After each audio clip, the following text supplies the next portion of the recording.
C'est avec stupéfaction que nous avons appris que l'État considère ces sommes dérisoires de 2 millions par concessionnaire et 1 million par locataire comme frais de dédommagement. Nous ne voudrions pas que nos dirigeants s'écartent des textes de loi. Parce que le dédommagement sous-entend qu'il y a dommage.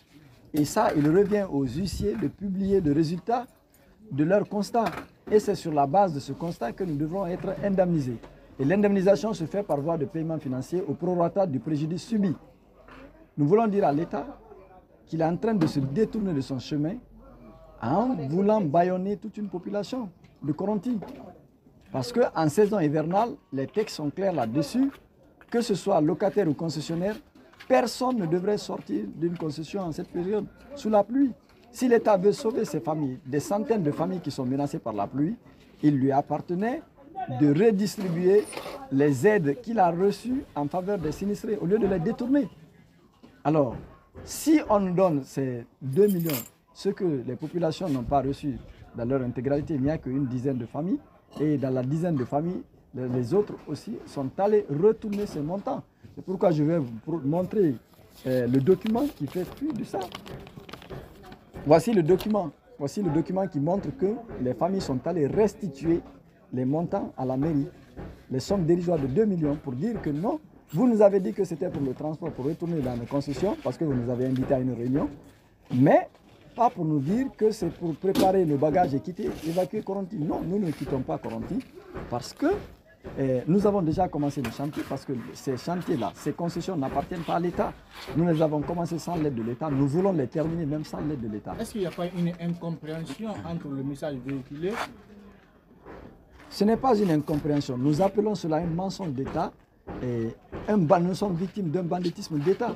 Sinon, on ne peut pas, pour quelque raison que ce soit, dire, pour avoir donné 2 millions aux concessionnaires, 1 million aux locataires, que nous sommes favorables au bail-partage.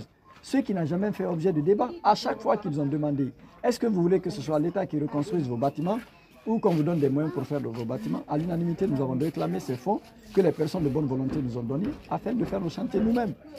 Jamais aucune fois nous n'avons conclu cet accord avec l'État pour dire que nous sommes favorables à un bail partage.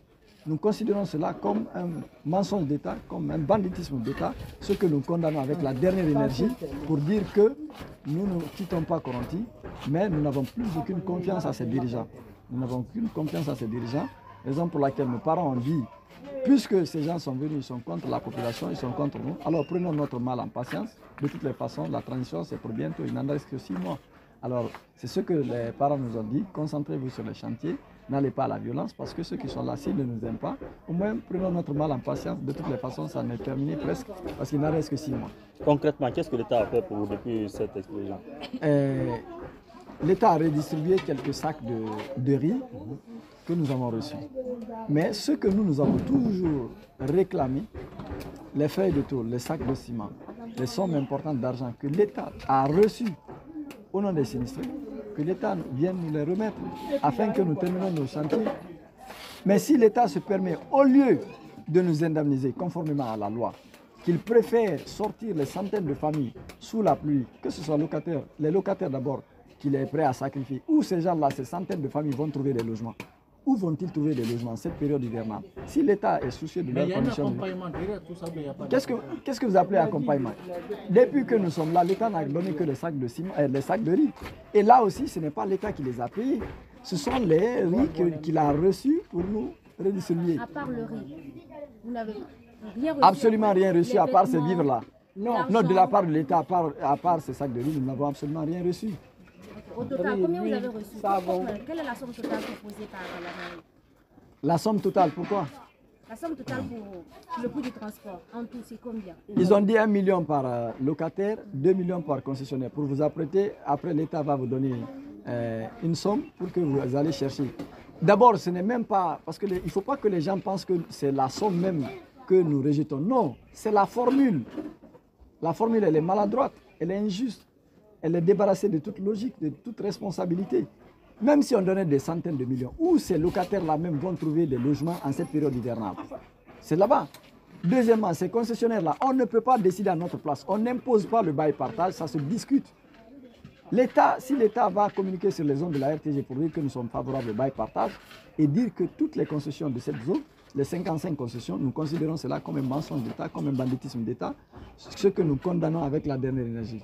Quelles sont les dispositions que vous avez prises pour cette période hivernale? Pour cette période hivernale, nous sommes en chantier, nous avons déjà commencé nos travaux. C'est ce que nous sommes en train de terminer.